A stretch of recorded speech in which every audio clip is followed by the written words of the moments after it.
ఒకసారి ఒక ఆయన ఒక లోయ గుండా ప్రయాణం చేస్తాడు. లోయ ఉంది అంటే అక్కడ ఏముంటుంది? కొండ ఉంటుంది. వెరీ గుడ్, సహోదరుడు బాగా చెప్పారు. లోయ ఉందంటే ఏముంటుంది? కొండ ఉంటుంది. కొండ లోయ ఈ ప్రక్రియ మనకు తెలుసు కదా. సరే, అతను ఆ కొండ ఎడ్జి నుండి నడుచుకుంటూ వెళ్తున్నాడు. క్రింద లోయ ఉంది. అనుకోకుండా ఆ కొండ నుండి కాలు జారి కింద పడిపోయేసరికి అలా కింద పడిపోతుండగా తను కాపాడుకునే ప్రయత్నంలో చేతులు ఎలా అనేసరికి ఒక కొమ్మ దొరికింది అతనికి.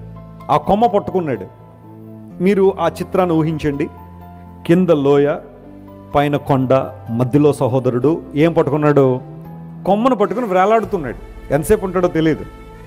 విచిత్రం ఏంటంటే ఆ కొమ్మ ఒక ఎండు కొమ్మ. ఎప్పుడు ఏ కొమ్మది? ఒక ఎండు కొమ్మ. అది ఎంతసేపు ఉంటుందో తెలియదు అనమాట. ఒక ఎండిపోయిన చెట్టు నుండి పడిన కొమ్మ పట్టుకున్నాడు. పైన కర్ర అంటుంది. అది అంటే ఎప్పుడు ఊడిపోతుందో తెలియదు అనమాట. ఇప్పుడు పిలిచాడు, ప్రభువా నన్ను కాపాడు నాయన, నీ బిడ్డను నాయన, లోయలో పడిపోయిన నాయన, కాపాడు నాయన అనగానే ప్రభువారు అతను కనబడ్డాడు. కనబడి, సహోదరుడా ఎందుకు పిలిచావు అన్నాడు. ప్రభువా ఎందుకు పిలిచాను? మెల్లగా అడుగుతావేంటి నాయన? నేను పడిపోయేలాగా ఉన్నాను, లోయలో ఉన్నాను, ఈ ఎండు కొమ్మను పట్టుకున్నాను, ఇది ఎంతసేపు ఉండో తెలీదు, దయచేసి నువ్వు నన్ను పట్టుకుని ఆ కొండ మీద నిలబెట్టిన నన్ను కాపాడు నాయన అన్నాడు. అప్పుడు ప్రభు అన్నాడు, నేనంటే నీకు నిజంగా నమ్మకం ఉందా అన్నాడు. Do you really trust me? అవును ప్రభు, నువ్వంటే చాలా నమ్మకం ఆయన, నిన్ను నమ్మినట్టుగా నేను ఎవరిని నమ్మను ఆయన అన్నాడు.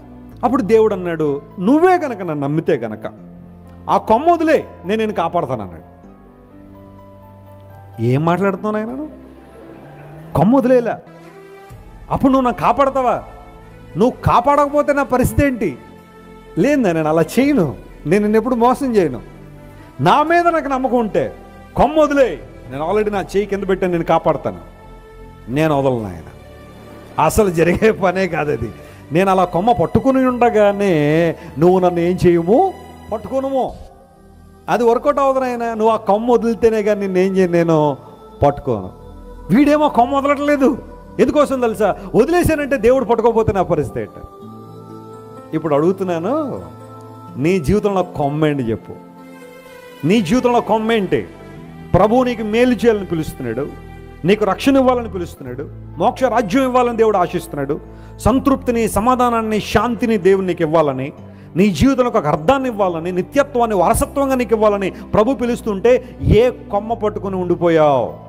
ఈరోజు నువ్వు దాన్ని విడిచిపెట్టాలి. If you want to feel the anointing of God, దేవుని అభిషేకం నువ్వు పొందాలంటే, ఆయన యొక్క నడిపింపు నీ జీవితంలో రావాలి అంటే చెప్పండి, ఆ కొమ్మ నువ్వేం చేయాలా? విడిచిపెట్టాలి. అబ్రహాం ఒకరోజు నా కొమ్మను వదిలేశాడు.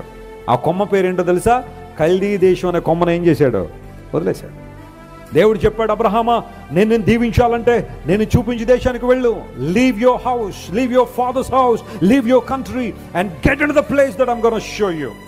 నిన్ను ఏ ప్రాంతానికి అయితే నేను నడిపించాలనుకున్నా ఆ ప్రాంతం నువ్వు వెళ్ళాలి అంటే కల్దీ దేశాన్ని విడిచిపెట్టాలా.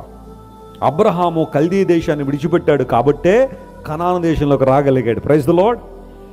విశ్వాస వీరుకు తండ్రిగా పిలువబడ్డానికి కారణం విడిచిపెట్టాల్సిన వాటిని విడిచిపెట్టాడు.